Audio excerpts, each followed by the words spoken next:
We're live. Hi, everybody. My name is Nicole Alifanti. I hope you're all having safe and happy holidays. We're so grateful to you for coming to CURE this evening. We thank our fiscal sponsors, the Larchmont Mamaroneck Lions Club, and our partners, LMC Media.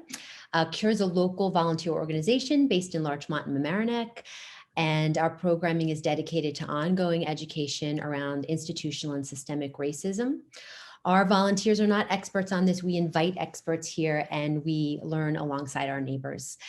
I don't want to waste a minute of our time because our incredible panelists have much to share this evening. We are only planting seeds here on this topic of equity in education. This is a short hour, but we could go on for a very long time on this topic. At around 6 o'clock, if we find that there are a lot of questions in the chat, we're going to spend a little extra time with Dr. Rivera McCutcheon, and Dr. Bowman has to leave us at about 5:45, I guess. So we'll stay on and see how many questions we can get to. I'm going to turn this over to Anne Lobu. She is one of our CURE leaders and she will moderate this program. Thank you so much. Thank you, Nicole. Again, welcome everyone here. I'm Anne Lobu. I'm a former Mamaroneck School Board president, and I'm currently a doctoral student in education policy at Columbia University. Congressman-elect Dr. Bowman, congratulations, and Dr. Rivera McCutcheon. Could you start off by giving us a brief introduction to your background in education, especially as it relates to educational equity? Sure, I'll go first. So hello, everyone. It's great to be here. Thank you all for having me. So prior to running for office and winning our election this year, I worked in public schools in New York City for 20 years. For 17 of those years, I worked in schools in the Bronx, spent some time in the South Bronx and some time in the North Bronx. I worked as an elementary school teacher, high school dean of students and school counselor, and middle school principal. I actually founded a school, the Cornerstone Academy for Social Action, in 2009, and I served there as a principal for 10.5 years. It is a public district school, not a charter school. Just wanted to make that clarification. I also have a doctorate in education leadership from Manhattanville College. And my focus was on collaboration within the community school ecosystem, looking through the lens of trauma-informed, culturally responsive, and critical care as my theoretical lens to looking at community schools. And I know Dr. Rivera McCutcheon for many years. She's been a colleague and mentor of mine. Good to be here. So good evening, everyone. Thank you so much for inviting me, and I always love to be in conversation with Dr. Bowman. I started my career in education as a high school teacher in the Bronx. I attended public schools in New York City from K to 12, and went off to private college and kind of had a rude awakening, and then returned to the city to begin teaching, and the rude awakenings continued, and some things started to become clear to me about equity and what it actually means. Once transitioning out of the teaching role, I stepped into kind of staff development, worked on my doctorate at NYU in teaching and learning, and the leadership, which is my field at Lehman College. I'm a professor at Lehman College now and have been for about 10+ years. Really has kind of been transformational in understanding the role of leadership in really transforming schools to be equitable spaces. And the work that I've done is really working alongside folks like Dr. Bowman, who is also my congressman-elect. So I'm super excited about that. It's kind of a nice place where the personal and the professional and the political really do intersect. But really studying leaders like Dr. Bowman, who embody what Dr. Bowman talked about as critical care, or what I'm calling these days radical care, which really does center anti-racism, high expectations, relationships, hope, leveraging power. All of those things are really critical to ensure that equity is happening in schools. Thank you, Dr. Bowman and Dr. Rivera McCutcheon. I want to say to everybody out there who's watching tonight, If you want to send questions to our panelists, you can do that through the chat. It would be best if you selected all panelists and attendees. That way we could all see your questions. But you can, fear not, if you select all panelists, we'll definitely see them. So, and I'm sorry to interrupt, but I think it's important, and thank you, Jamal, for reminding me this. I mean, one of the things that we need to do first is really start to think about what equity is and how that we're all talking about the same thing. Very often when we think about equity, you know, it's framed as equity versus equality. There are these images that show, you know, kids trying to look over a fence versus on the same box and can't see, and what equity is in this. And I actually was recently thinking about this, not just in preparation for this, but also thinking about New Rochelle. I am also a New Rochelle resident, and we have our own issues around this. And I was reading something by Dr. Terrence Green on community-based equity audits. And I think he did a really great job of thinking about and talking about equity, that equity is about really seeing the future for kids as not being determined by their circumstances, their life circumstances, to really understand kind of structural oppression, institutional oppression, and the ways they're manifested within systems that reproduce outcomes for particularly marginalized kids, Black and brown kids in particular, BIPOC kids and families, and really thinking about how then we structure. So he writes in a note, equity according to this definition in schools may manifest as students having access to high quality teachers, instruction, and learning opportunities. And in communities, equity more broadly might manifest in that all children, families, community members have access to safety, high quality employment opportunities, quality housing, and so on. So much of what Dr. Bowman's political platform is about equity. So the kinds of access to opportunities that those with resources have should be available to all, regardless of what their kind of material wealth is and what their racial or ethnic background is. Dr. Bowman, would you like to add to that? Yeah, so I would just say equity, put simply, is to give kids what they need and give people what they need. And their kids, because of the background in which they come from and because of the historical context and political and economic context that created the circumstances in which they live, they need more than some other kids need. And quite often, the kids who need more get less. And that speaks to a system of structural racism, structural inequality, and structural oppression. So the bottom line is, let's be very clear in identifying what kids need. Let's understand what they need through a historical lens. And then as we think to the future, let's think about, okay, providing them what they need so that they can be their best selves in the future. And they could truly self-actualize if we think about Maslow's theory, which to me is ultimately the goal. So I want to bring it into our specific context here in Mamaroneck. There are people on this Zoom from all over, I know, but just to provide a specific context here. So Mamaroneck, as I think you know, is a racially and socioeconomically diverse school district that combines the village of Larchmont, the village of Mamaroneck, and the town of Mamaroneck. About 70% of the students in our district are white, 20% are Latinx, 4% are Asian, and 3% are Black. About 20% of our kids qualify for free or reduced price lunch. Mamaroneck faces problems that are common throughout the country. Despite having a reputation for very good schools, having abundant resources, and despite considerable effort by the district and by community organizations, significant racial gaps in students' educational experiences and outcomes have persisted. Most recently, the district formed an equity team to develop a comprehensive plan to tackle these problems. Now, this has led many people to wonder, what does educational equity look like in a district like ours? So a diverse district that has children from many different socioeconomic and racial backgrounds. And a related question to that is, how do equitable schools benefit students, including white and middle class students? So that's a lot to unpack, but if you could start with that. What does it look like in a district in Mamaroneck?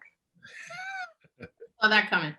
So I think the first thing Jamal mentioned, I'm just going to call you Jamal. Jamal mentioned really understanding kind of the historical context, and I think the key in thinking about equity is really taking into account an understanding, a deep understanding of how structural oppression works, right? And that it's not necessarily, certainly there are individual racists, right, that perpetuate things, but really it's fundamentally about understanding how structural oppression works. And so really looking at how the different spaces within communities continue to reproduce these inequities. So I think equity plans or equity initiatives in school districts really need to start with kind of unpacking some of those things. Very often, especially in places, and as I said, I grew up in New York City, so my experience of schooling is very different from the experience that my kids are having in a much smaller space. And very often in these smaller districts, there's kind of a nostalgic reference that teachers and educators and principals, et cetera, you kind of refer to, kids used to be this way, families used to be this way, we've talked about education this way, we participated in schools this way. And really, I think that's a good place to start to begin to kind of unpack who was school like that for, and who has school never been like that for, and who has been able to participate fully and who has not been able to participate, and how has the school system privileged one group of folks versus another. I think that's really unpacking some of those things, some assumptions that we make about things like class parents, right? Who gets to be class parents? Who even gets to be on boards of education, right? You need to have an incredible amount of privilege to operate in those spaces, racial privilege, class privilege. And so really beginning to unpack those things to understand, like, what are the underpinnings of that? I think that's essential in thinking about equity. Mm-hmm. Yeah, so I agree with everything Rosa said, and I would add that, we live in a system and in a country where the white race is superior and Black and brown races are inferior. And that is represented in our teaching force, in our curriculum, and in our learning standards, created mostly by people of the white race, and implemented by people of the white race. And there is not just an explicit racism that is communicated at times, but there's an implicit bias that dictates our behavior toward one another as we occupy these spaces. So if you're a brown child in Mamaroneck, you are receiving messages on a consistent basis from curriculum and teachers and climate and culture that you are inferior to other children who are white. And there's data that supports this, right? When we look at suspension rates for kids as young as 4 years old, when we look at more likely to be suspended, even in a school district like Mamaroneck, I don't know the data there, but in many districts like it, kids who are most likely to be suspended are Black and brown. There's less patience, there's less tolerance, there's less empathy, there's less understanding towards children who are Black and brown. When we look at the teaching force, it is still majority white female, I believe. And I believe 2%, less than 2% of teachers across the country are Black males. So again, another example, layer of white superiority. And then finally, how we measure learning and how we determine one to be smart versus not smart. So the system, through standards, through testing, and through curriculum, is pretty much telling us what smart should look like for all kids, whereas that doesn't capture what intelligence really is when we think about the diversity of intelligence. So it's a Westernized system that perpetuates the idea of white supremacy, and kids get that message not just in school, but via media, via social media, And then oftentimes that message is internalized by the parents of children from many of these institutions, communities. So we have to break through all of that, to get to a place where, all kids are valued and challenged and supported in the way that they need to be valued and challenged and supported. One last thing, Rosa and I was talking about this recently about a school district that will not be named. And this is a really good school district with really good graduation rates. And when I looked at 8th grade math scores and the number of kids that scored level 4 on 8th grade math who were Black and Latino, there was 0 kids in this school district that scored level 3 or 4 on the 8th grade math test. Level 4. So I ran a school that was 250 kids, 99% Black or brown, and we have more kids in our school score level 4 than this district. But if you look at the same district, if you look at 3rd grade test scores or 4th grade test scores, you have more kids scoring level 4 then. So what that indicates to me, if I put my researcher hat on, is over time, it's communicated to these kids both directly and indirectly that you are not supposed to achieve at this level on these tests as they measure. And a lot of work needs to be done there in terms of equity and so on. So yeah, a lot of work to do. So how do we get started on this work? We've got an equity team. What has to happen in schools and communities like ours to make a different context for kids? So, I mean, I think, first of all, the work that Cura has been doing over the last few years has been phenomenal, right? And I think that it's essential to talk about race, right? We can't get around that. And I think too often, especially when in this last year, with these kind of dual pandemics, right? Although one of those pandemics has been ongoing, but that it has really kind of risen to the consciousness of more people than in the past, more white people than in the past, where you have, everyone running out and, purchasing every kind of book there was to talk about racism and white fragility, and, all of these different things.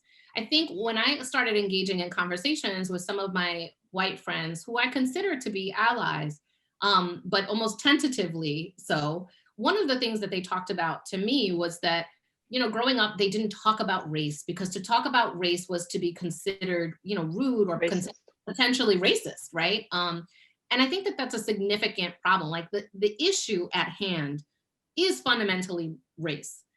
We like to move into the class space because that's comfortable.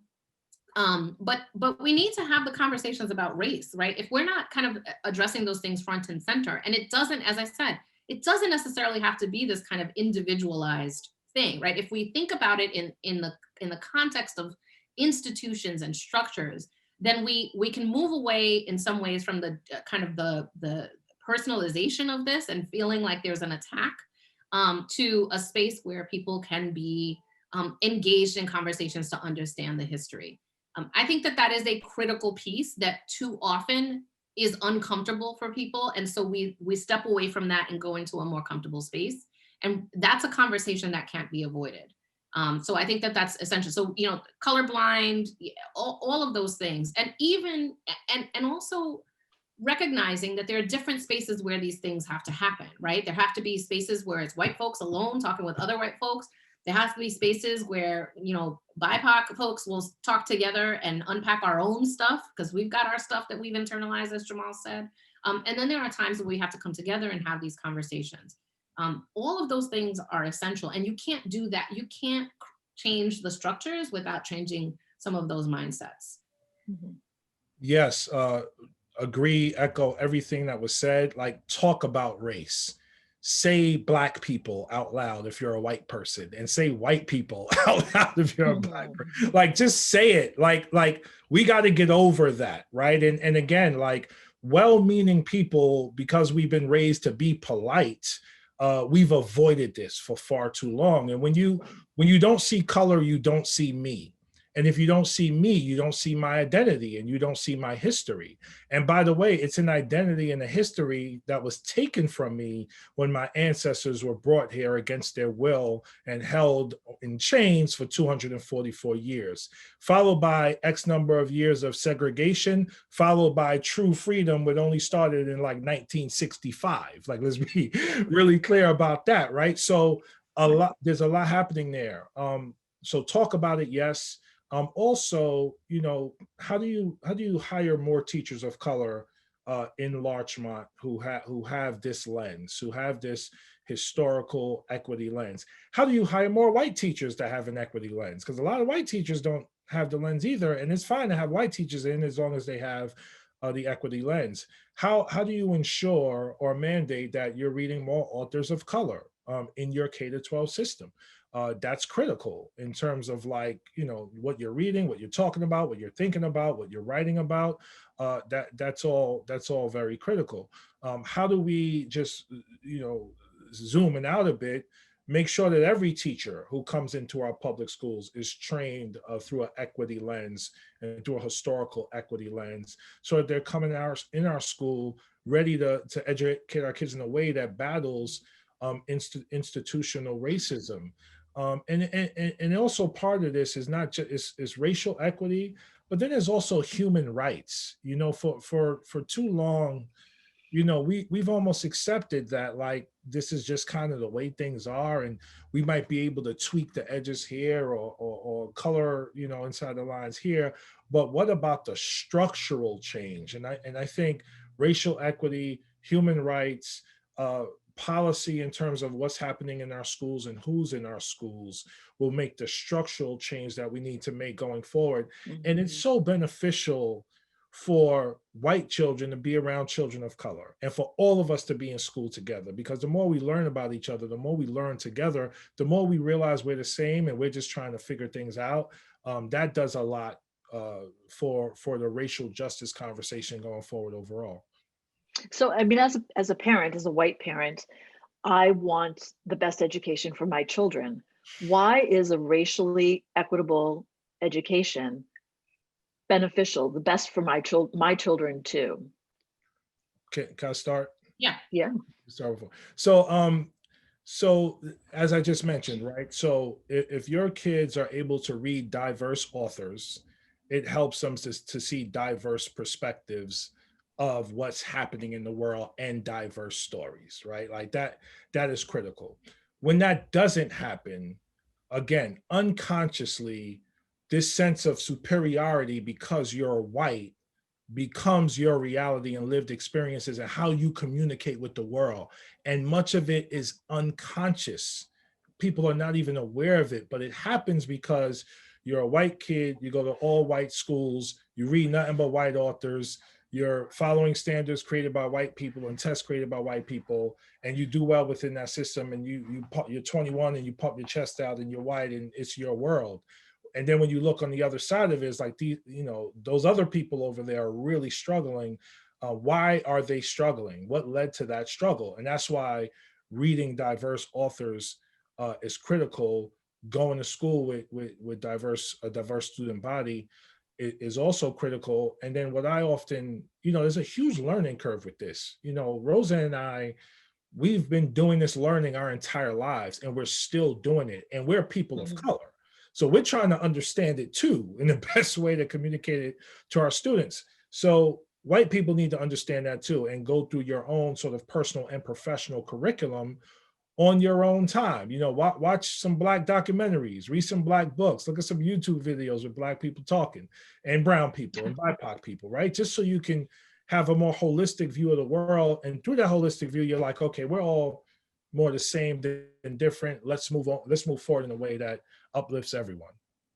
I would also say that, you know, so the world is, even if some were to argue, you know, that the world is incredibly different, right? And so we are, more than ever, we are interacting with people that are not as much like ourselves.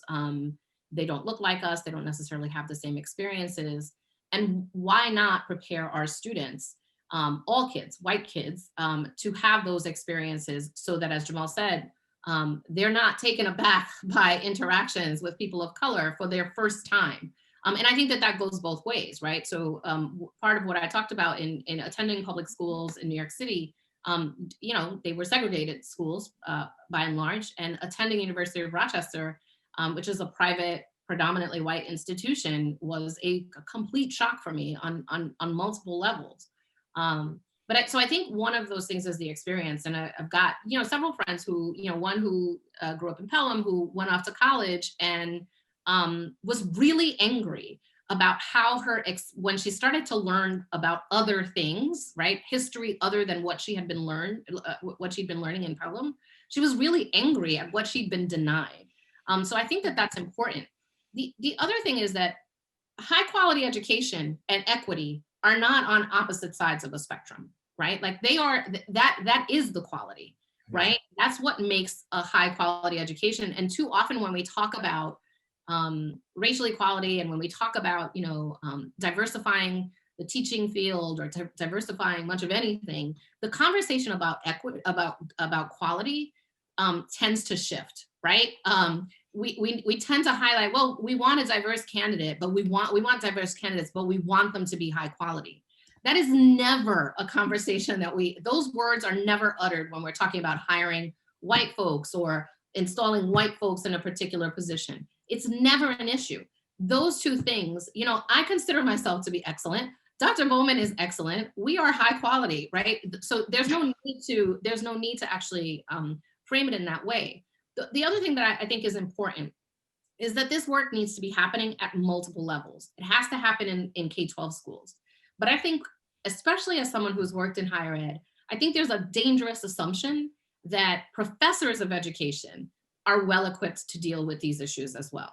That we are educating folks to be prepared to be equity focused when they go into their schools as teachers. For me, I prepare school leaders.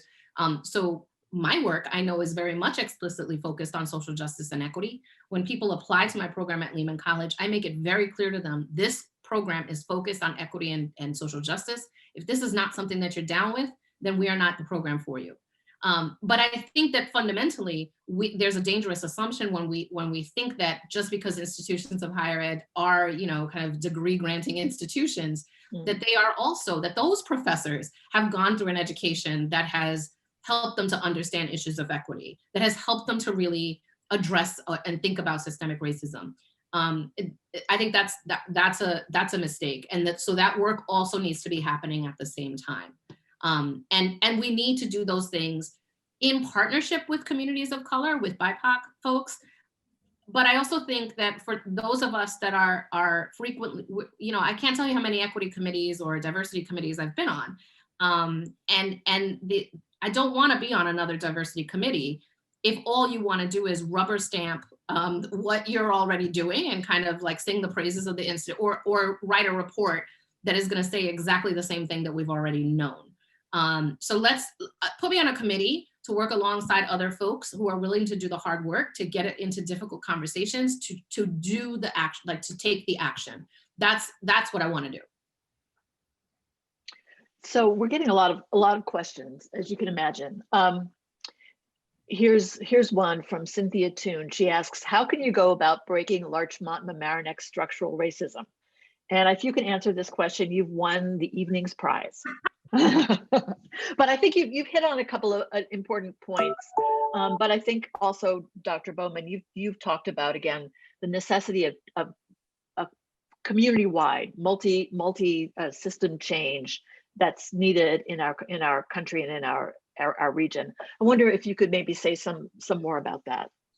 Yeah, so, you know, I'm still learning a lot about Larchmont, so forgive me, I don't know the district well enough, but, you know, in terms of the institutional racism that exists, I know that school boards have a lot to say about it, right? So I'm wondering who's on the school board, who's running for school board, what kind of conversations are happening at school board meetings.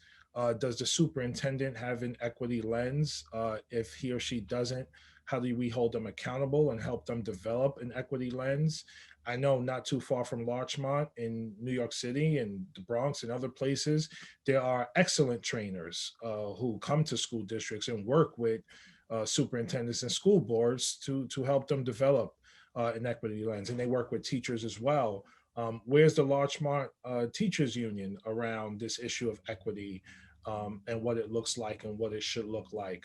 Are there parent groups? I know CURE is one of them, but are there parent groups who engage a diverse array of parents around this conversation of racial equity and justice? So, I would look at Larchmont, if I were superintendent, I would look at all of the stakeholders, see where they are with this issue, see how well we've done with this issue, and identify gaps and figure out what other things need to be done. And the last thing I would say is, this is not going to happen overnight. There are actors in not just Larchmont, but all over the country who believe that the status quo is fine, and the status quo based on race is fine. And you're not going to get 100% buy-in. You're just not. But if you can get, 60%, that's a huge win. If you could get 10% more than where you are, that's a huge win. And then it's the continued work and the continued grind in all of those areas. So here's another question from Katie Castellano Minaya.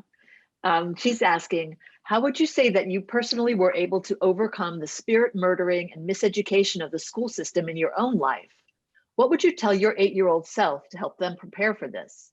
Or what are you telling your own children right now that are also in this school system? Can I say something and then I'll let Rosa speak, because I love Katie. So whenever I hear Katie's name, I like to just say, what's up, Katie? But I want to highlight that Katie has been doing this work as long as Rosa and I, and we've been having this conversation for over 10 years. And that's what's sometimes frustrating. It's like, I could remember Katie and I being on a panel 12 years ago and answering that exact question. But I'll let Rosa go and I'll jump back in. So I would say, I don't know that I'm over it yet, right? Like, I don't know that I think I'm constantly healing, right? I think there are moments where I feel hopeful, and there are moments that, so one of the things that I talk about in this book that I'm working on is radical hope, which is something I think that Jamal and other leaders and Katie really embody, other educators. This idea, and it's not a notion that like everything's gonna be okay, it'll all be, it's not a kumbaya kind of expression. It really is this understanding that we are part of a larger movement, and that that we are standing on the shoulders of folks that were grinding before us, and there will be others who need to stand on our shoulders.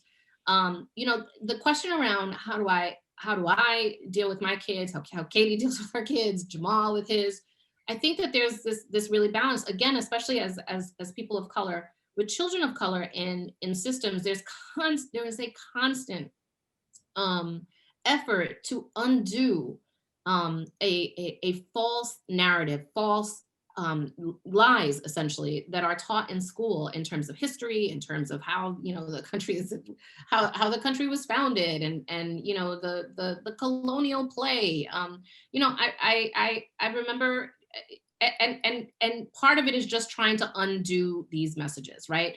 And sending letters to teachers and sending letters to the principal and having the conversations and really trying to do that work to connect with other parents who are engaging in that. But it's a daily effort. It is a daily effort, both internally for myself as well as for our kids. Yeah, and I'll just add quickly, it's Rosa mentioned healing, right? So there's a racial trauma that happens when you're BIPOC in white America. And it becomes suffocating and it becomes exhausting, right? So after Eric Gardner was killed and there was a slogan, "I can't breathe," that became part of a movement. It was both literally and figuratively, right? Like not just Eric Gardner in that moment when he was choked and killed, but also like the shortness of breath you feel as you engage in white society as a person of color, where you don't feel represented by it or cared for by it, throughout your lifespan. And my daughter's 6 years old. She watches way too much Netflix and YouTube. And to find a cartoon with a Black girl protagonist that looks like her saving the world is very hard. And I challenge anyone on this call, go to Netflix today, go to the kids section, find me shows with a darker skinned girl who is saving the world from evil people. There aren't any, right? So that's Right. one example, and that's at home, and we're just trying to be entertained and have a good time. So it's at home, it's at school, and it's many other spaces. So that healing that Rosa mentions, and that's a lifestyle for us. It's not like you're over it. You're just constantly doing that work. I would also say, I know that, and I think it relates to some of the questions that I'm seeing as well. I did see there was a high school student who's asking, how they do this work as a white kind of Right. ally, how they do this work, but also just as a whole, right? So it doesn't need to just be me and Katie and Jamal, really challenging ourselves to have these conversations. So the conversations I have with my children do something, and they work in that moment. But this conversation continues unless white families are having those conversations with their kids as well, right?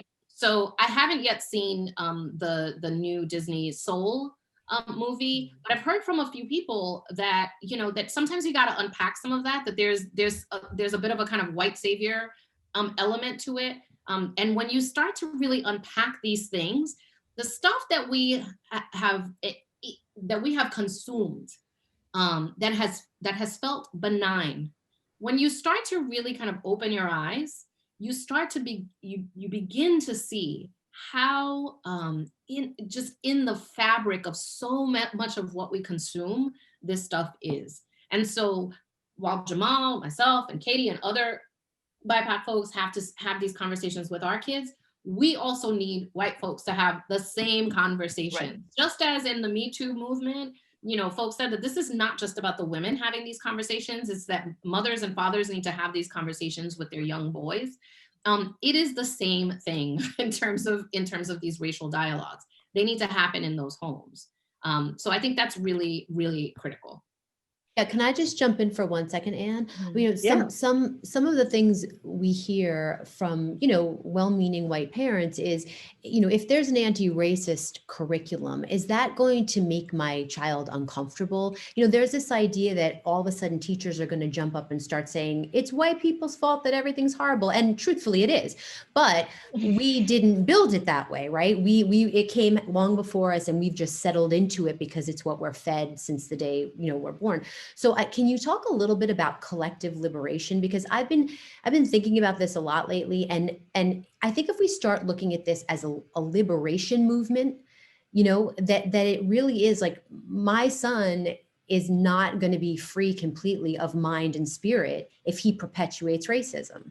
And I don't feel that way. And that's why I do this work. So can you talk a little bit about kind of like uplifting white folks to think of this as liberating, and not like, well, you're going to be hitting my kid over the head because he's white, So liberation from what is what I would ask you, Nicole.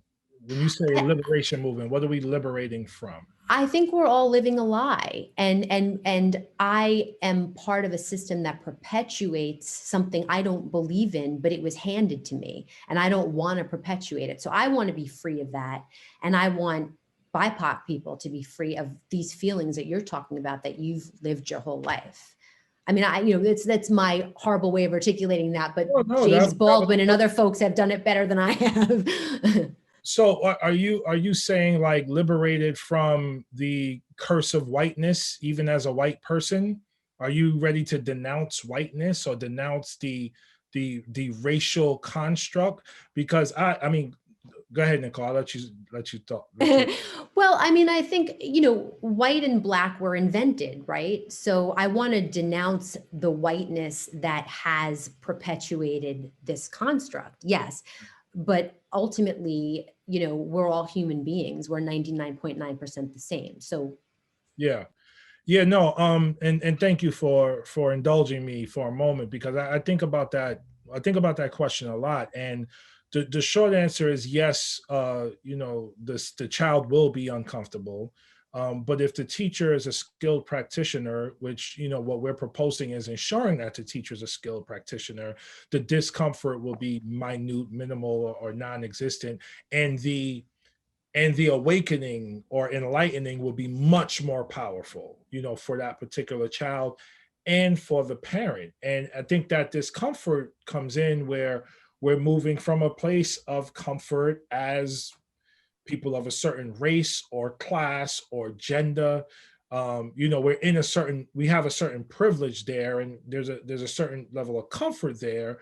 And moving from that to our best selves is where we're trying to go. And I think the more I'm bogged down by, I'm a man, so what I say is more important than a woman, will stop me from evolving to my best self. Yeah. The more I'm bogged down by I'm white and I'm better than anyone who's not white, will stop that white person from becoming their best selves, on and on and on. I think when we denounce this social construct, and to your point, we can then become better than we've ever been. So that, and this goes back to Rosa's point about, the racial equity curriculum is the best curriculum. It brings it all together in a way that allows us to unlock something we're not even aware is inside of us. And once we unlock that, then we become better than we've ever been. Yeah, and I think that we in terms of the social construct, absolutely. But I also think we want to be careful not to move too quickly to we're all humans, because that social construct, no matter how much it's constructed, has had real consequences for generations. And so Yes. that's another part of this kind of trickiness. And I would agree. We just, we're all going to be uncomfortable. And we have to be, folks of color have been uncomfortable for a very, very long time. And we need everyone to get into the space and to be uncomfortable. And I will second what Jamal said. I do not want certain people that I have come across in my kids' education to be the person, the torch bearers of equity. They are not the people, right? And so I think it's really important that that we also think very carefully about how these conversations and these actions are moved forward. Mm-hmm. And then I'm sorry. One quick point, and Rosa made a great point about let's not move too quickly to we're all human beings. We are, but I think there are beautiful ethnic, anthropological, language diversity that we all exhibit that we can learn so much from and lean on to help us better understand the world and ourselves. Race is like the color thing, but there are differences that are unique and beautiful that I think should be learned and should be celebrated as we evolve together. So, this is an interesting question. So this looks like it's from Damon Marr, and it's asking, how do you balance the benefits of integration to white children and those of color versus a strong neighborhood school in which a community of color may have been strongly invested, the Lincoln School in New Rochelle, for example, which has no actual school now? So what we talk about integration possibly as being good in and of itself, and segregation as being bad in and of itself. Can we muddy that a little bit? Can we complicate that for our audience? So I think, so Anne, as you know, Dr. Horsford, Sonia Horsford at Teachers College has done a lot of work around, there's a difference between desegregation, which is what we often are experiencing and talking about. We're not talking about integration. These have not been integration plans. Really, they've often been desegregation plans. And what that means, and I think the reason that question is really powerful and essential, and I imagine that in some ways, maybe as relevant. And so I'm not really as familiar with the geography of Mamaroneck and the kind of neighborhood schools, but pretty much when you think about communities, there's housing segregation, which results in, if you've got a neighborhood school system, you've got schools, segregated schools. And one of the challenges with trying to kind of undo some of that is that as a parent of a kindergartner, and then maybe, at one point I had 3 kids in an elementary school, and I was so ecstatic that they were all in one place as opposed to running around to different places.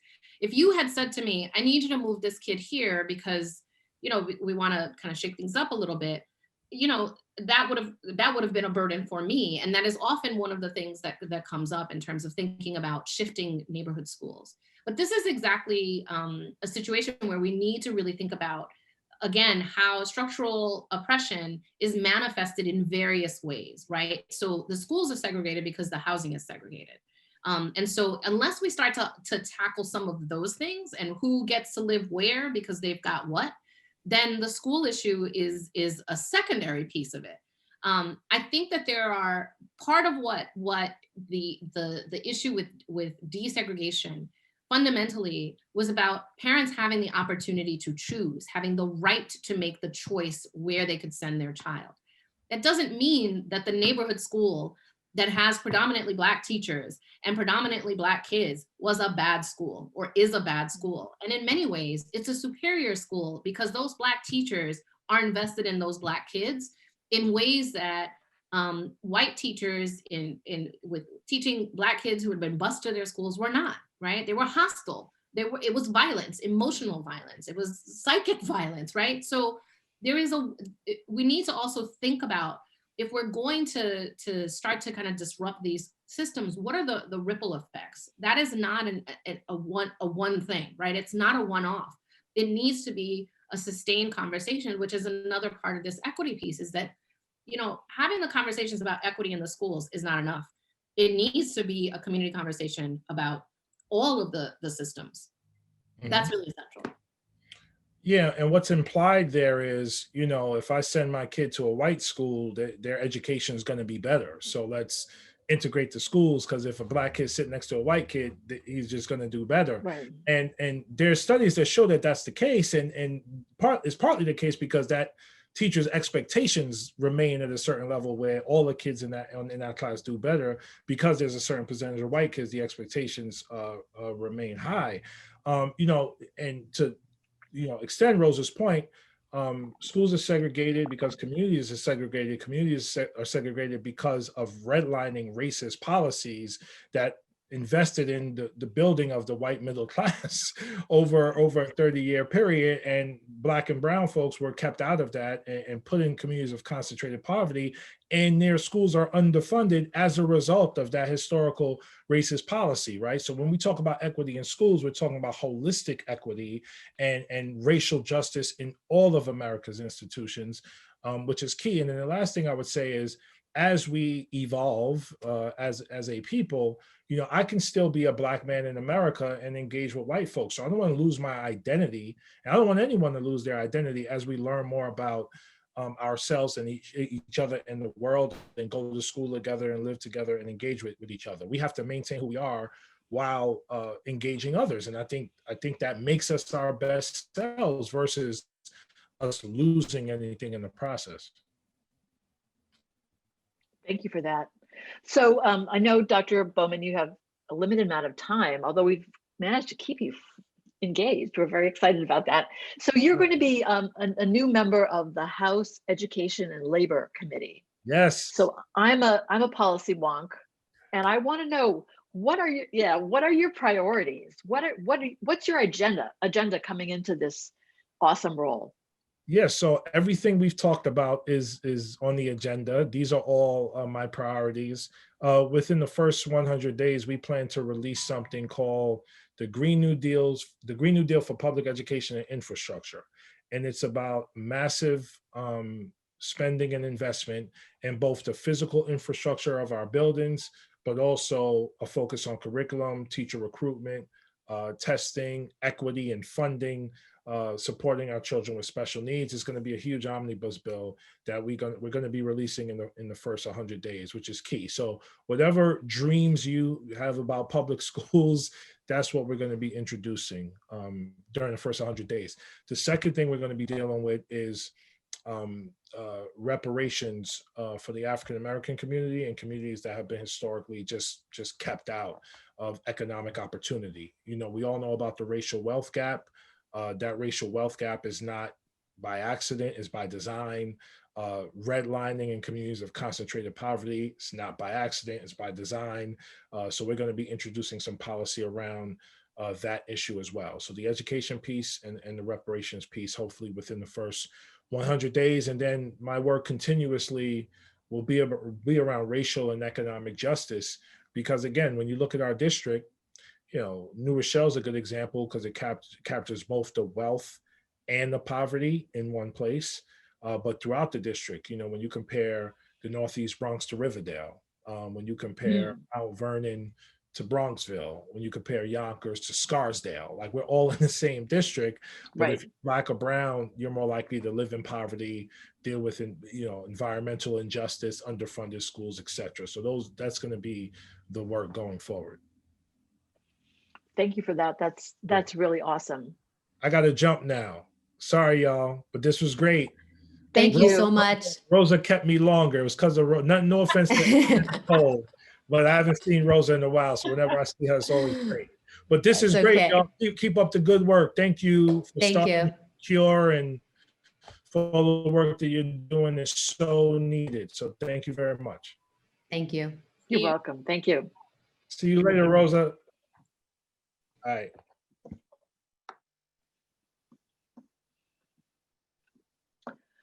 Do we want to go to another question, Anne? Yeah, I have. We missed a question for Dr. Bowman, unfortunately, from someone in Mount Vernon. How about this one? Well, I did see that question, and I saw. I want to address that because I think it's really important. That question related to, folks of color in a space that is led by folks of color that continue to kind of embody and embrace kind of a colonialist perspective and approach to education. And I think that what Jamal and I started out talking about is that this is not just a journey and work that white folks have to do, that we also internalize these messages. As Jamal mentioned, if the person who asked the question was on, that his daughter is trying to find, an animated show or something where there's a Black girl who is a protagonist who is saving the world. If we don't see that as we grow up, if we don't see ourselves in those narratives, then of course we internalize our own kind of notions of inferiority. So I think that the work is equally important there. And we can't work with the assumption that that what we're proposing in terms of shifting to equity and equity focus, or to diversifying curriculum, to looking at Afrocentric curriculum or African-American history, that's going to be palatable to everyone. I think there's work that needs to be done in those spaces. And that is going to lay the foundation, I think, in order to get to that place. And I imagine that Jamal would answer similarly. So, Dr. Rivera-McCutcheon, your research focuses on educational leadership, and you talked briefly about your framework, and I'm really struck by one thing in particular. You found that educational leaders who fight against inequity demonstrate courage and a sense of urgency. And I know that myself, when I've been in leadership roles, you can be timid and slow and afraid because a lot of change, especially equity, can rock the boat. Yes. So can you explain more about the importance of courage and urgency when it comes to equity work? So I think one part of that, to talk about courage and kind of the sense of urgency. So people like Jamal, so as I said, when we first started, a lot of the work and research that I did was actually when Jamal was a school leader. And when I think about courage and urgency, I think about Jamal, and I think about so many other Bronx school leaders that I studied over the years. But the other part of what they're also able to do is to be really strategic about how they lead and how to build relationships. Because as you said, pushing for equity is risky, right? You can lose your job. And if you lose your job, then you are no longer in a position to kind of carry forth with this kind of moral imperative to do this work around equity, around justice. And so we don't want you to necessarily lose your job. And what I also found with leaders is that there really was this kind of moral courage that they had. There was a moral calling. So to not act was not an option for them. And at the same time, they did a really good job of cultivating relationships with their staff and cultivating relationships with community members, so that when they couldn't put their neck on the line, because to do so would really just, eliminate any opportunity for change, what they did was they were able to kind of reach out to their surrogates in the same way that you see on the Sunday news shows. All the politicians send out their surrogates to speak on the school leaders that did this were able to kind of tap into their networks, and try to make changes. Sometimes they were on the radar, and sometimes they were really far off the radar in order to make those changes. That's really another important part of this, is to really understand, how power works, and to be really strategic in those ways, and to leverage that power in strategic ways. Okay. So also, Dr. Rivera McCutcheon, most people think of education leaders as people who hold a certain position, like the principal. But in practice, leadership is a team effort. And I think what we hear, what we see in the chat, and what we're talking about tonight, with parents, teachers, students, community members, all listening here, what can all of us do to lead for equity in schools? I think it really starts with conversations around the dinner table, the really difficult conversations.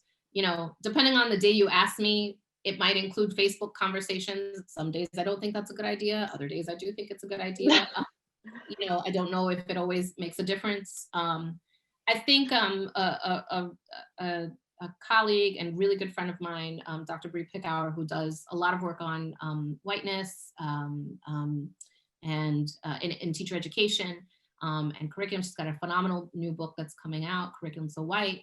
One of the things that we were talking about recently was in trying to think about how do we move people, and thinking about who are the people that we need to move. And I can't remember where she was, who she was quoting or what she was recalling, but one of the things she was saying, she's like, the people that are like down for the cause. So there's the Nicoles, the Anns, the people that are on this call. Then there are the folks that are on what I like to call, the MAGA pages of, our communities, right? In New Rochelle, it's the concerned parents of New Rochelle, or the concerned New Rochelle people. They really are not into this at all.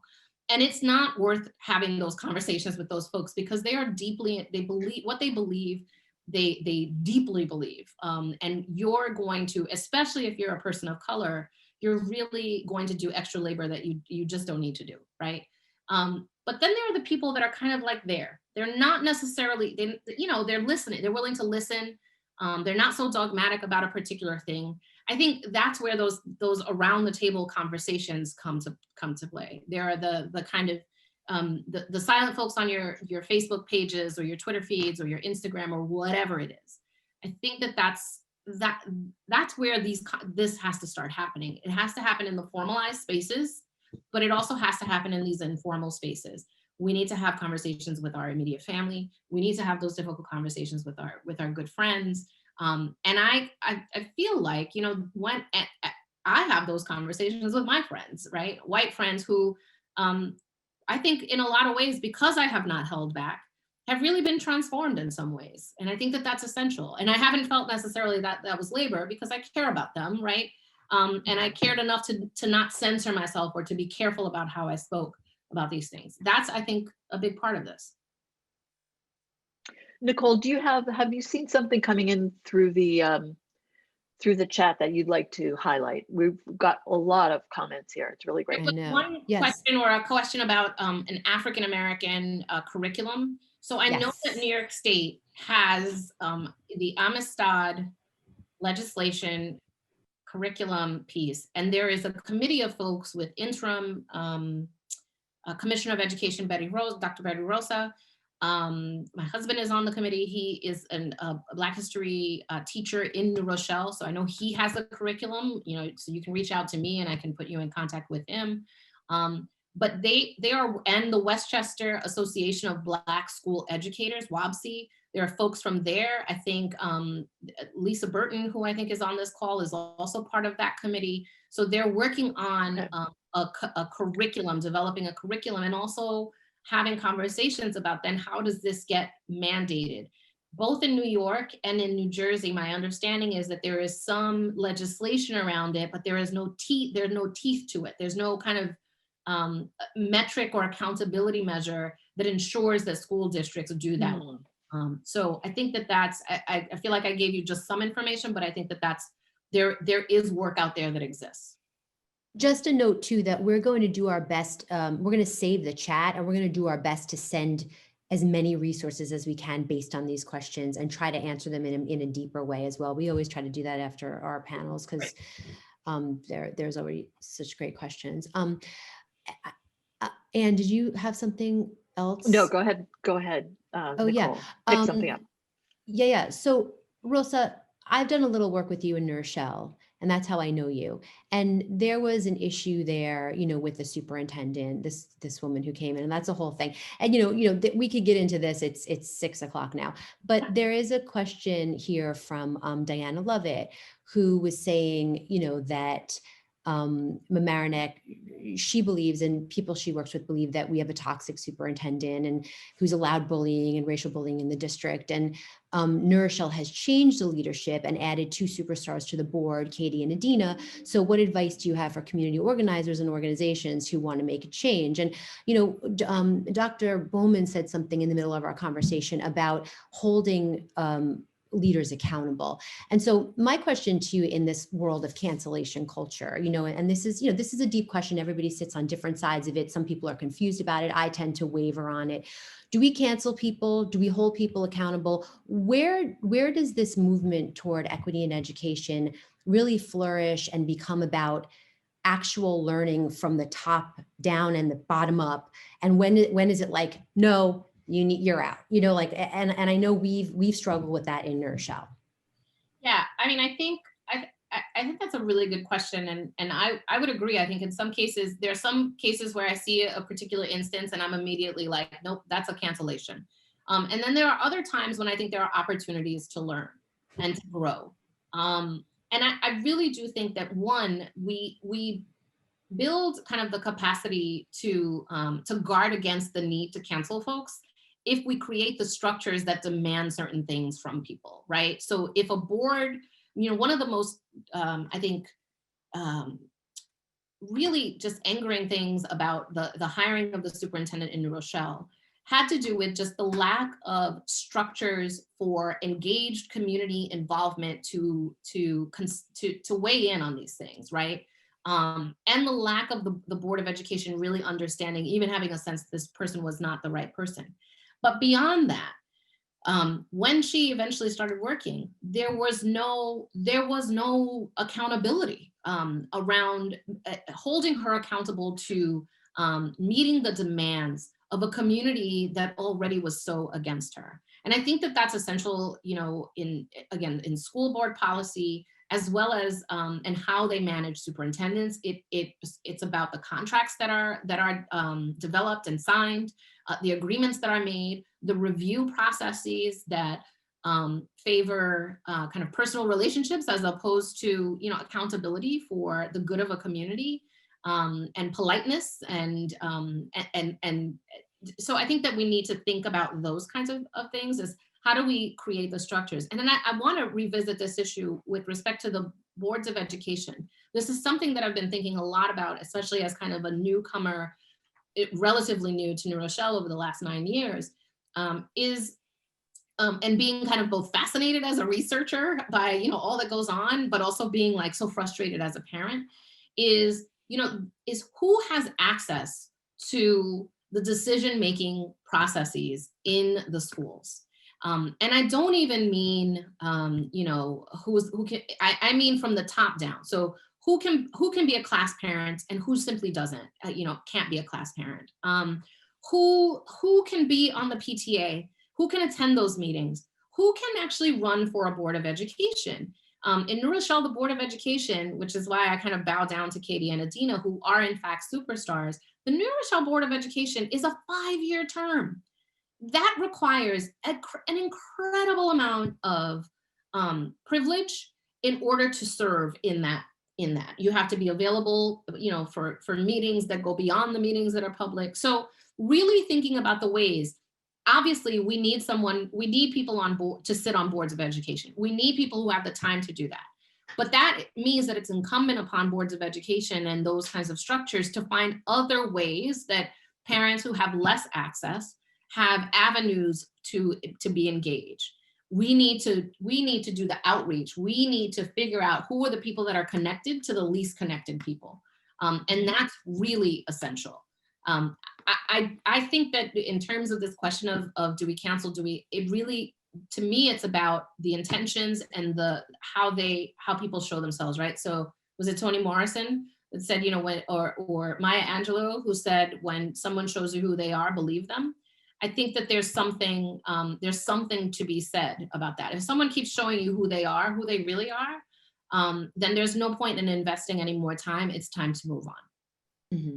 Yeah, and I think what I'm hearing you say too is that the structures have to be there, that when institutions start to become more equitable, then there's actually a structure to hold people accountable. When you are listening to the community, when you have representatives on the board, when you have the district equity team in place, when all that stuff is aligned, there's a very different conversation than the big gap between the person who you think is harmful and the people who are screaming. There's got to be something in between.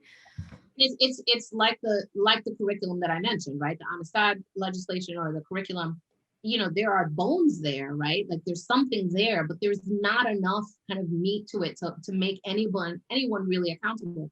I only just heard about this curriculum, right? And I'm a New Yorker. So if this has been on the book, and I'm also a former high school teacher. So, these are things that I had not heard of. So really thinking about if the systems aren't there to support and to ensure that there's accountability around making sure that this is done. And it doesn't have to be, I don't mean punishment. When I say accountability, I'm not talking about punishment. We talk about accountability, we often think about kind of test and punish structures. That's not what I'm talking about, right? Accountability is a good thing. And we need to make sure that we create systems that are accountable to the people that are often the least able to kind of advocate for themselves. Mm-hmm. Mm-hmm. So Dr. Rivera-McCutcheon, we've got this equity team now in Mamaroneck. How do and several members of CURE are on the equity team. They're representatives of One Mamaroneck. So there's a somewhat good cross section of people on the committee. How do we as parents, as community leaders, as community members, how do we hold the district responsible for producing results from the equity work? How do we ensure that it's sustained, that it has teeth, that something really happens to change the experience for our Latinx and Black students in particular?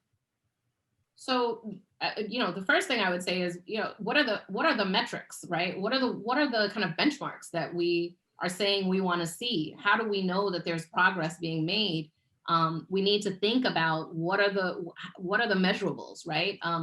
That and the deliverables, right? So if we're talking about, increasing, for instance, the diversity of the teaching force, then what are the ways that, working backwards as an educator, I'm thinking about how do you plan backwards from that? If that's my goal at the end of my lesson, right, so to speak, then I need to think about how I'm going to get to that.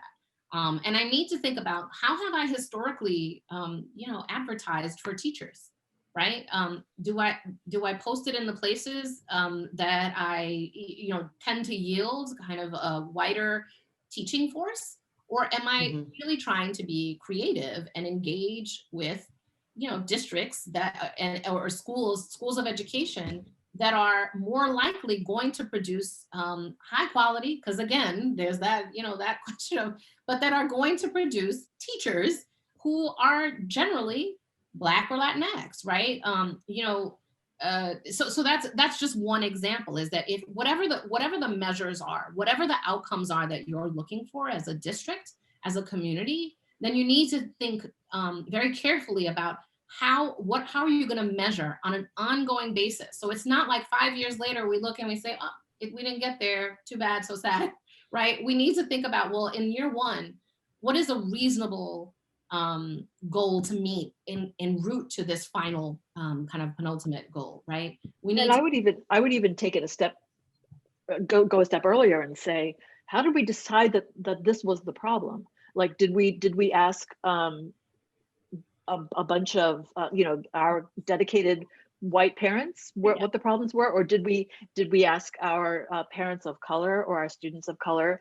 are we focused on something that is not even important, or it's not really even happening? Yes, and also, you know, on the heels of receiving many surveys that asked incomplete, they were poorly done, right? And as a researcher, it's not only who are we asking, but what are we asking and how are we asking them, right? So are we sending out surveys if we want to get information from the communities that are least represented, and that are most kind of marginalized in a community that has a great deal of wealth and almost kind of, you know, in an absent-minded way disregards other communities. How are we getting access to what those folks are thinking? What are the ways in which we are reaching out to those communities? Are we doing, you know, are we sending out surveys via email? Are we making assumptions about access? Are we sending them in one language? Are we like, what are the different ways that we're trying to collect this information? The goal is about really trying to understand, as you said, the problem, and understand the problems from multiple perspectives, and in particular, the perspectives of those folks that that have the least, right? That get the least, that really get the short end of the stick. Because I can guarantee you, as I think you've alluded, there are certain people in your community, and in my community as well, that you ask them, how's it going? They think it's great. Things are going really well. It's, you know, my kids are great. Yeah, they're getting into great classes. They're in all APs.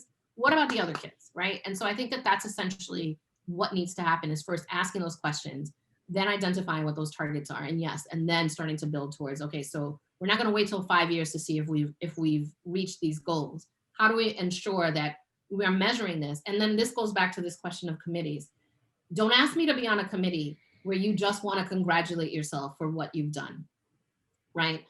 Ask me to be on a committee where we're prepared to engage in really difficult conversations about where we are falling short, because that is going to get us to the goal that we need to reach. Yeah, I think we have about 3 more minutes, and I would love to ask a question. Can I, Anne? Oh yeah, of course. Okay, Anne's my boss tonight. So Jennifer Mitchell writes, you can't manage what you don't measure, right? And I love that. And I guess my question is, there are many ways to measure, like you said, who are we reaching out to? Whose voices are we hearing? Does any district need the doctor to come in and diagnose? Like, how do you look at yourself and say, we know exactly what's going on here? You know, yes, absolutely. You're in that building every day. You're with those kids every day. You're with those teachers every day. You have definitely some, you know, understanding of what's imbalanced. But there are places that come in, and I know Nourishelle had it for, you know, cited suspensions and things, who come in and say, look, we're the outside force here, and this is what you're doing really well, and this is where you're failing. And so how, like you said, you know, there are jobs at stake, and especially when you know, people of color in the administration get involved in these teams, they're all of a sudden carrying a burden. And you know, how do they protect themselves? How do they work toward equity without having to answer only to the folks that are in their ecosystem? Yeah, I mean, I do think that there's value in being able to kind of, I understand a great deal about my children, about my home, my family, but I also am sometimes too close to the kind of mirror, or too close to the situation to really actually be able to see. Or I make assumptions about certain things because I'm filling in the gaps without even knowing, right? I'm filling in gaps in the information. And sometimes you really do need an outsider. You really do need someone to come from an outside who has a wealth of expertise to be able to engage in a process that is going to help you help kind of take some of that off of the shoulders, particularly when you do have school leaders of color. I know that this is the case in my school district, and you know, and you feel like you've got a target on your back if you say anything. So I think that that's another critical piece of this work, is really figuring out, ensuring that some of the work is happening with the folks that are in the spaces, in the school spaces, in the leadership spaces, in the classroom spaces, but also then engaging with folks. It doesn't have to be all the time, but I think engaging with folks on some regular basis to help walk folks through the process. And there are certainly really kind of thoughtful organizations that whose sole purpose is to do this kind of providing technical support, because the goal is equity, right? And so they have the expertise. And I think it's worth the investment of time and resources where that's available to do that. As Jamal said, New York City has brought in, lots of folks that have equity training experience. And I think that it's better for that. As much as Westchester County does not like to model itself after New York City, I've learned. I think there's a lot of good stuff that does come out of New York City. Mhm. Yep. Thank you Well, so much. I think Yeah. we've gone over, we've run out of time. It's been an amazing conversation. I want to watch it again, and learn more from it. And we've gotten some amazing feedback and questions that, Mhm. as I said, that we'll put together in an email to follow up. Any closing thoughts you'd like to share? I think, yeah, thank you so much for inviting me. I'm glad that Jamal was able to stay on longer. It is always great to engage in these conversations with him. Truly, he is a model, I think. His energy and his commitment is really powerful, and something that we should all emulate. I would just encourage, I think one of my big takeaways here as I'm thinking about tonight's conversation is the importance of having these conversations in the intimate spaces, not just in these kind of curated spaces like CURE or like a diversity and equity team, but in these very personal spaces. That's where the hard work is, and if that's happening, then this other stuff is less complex.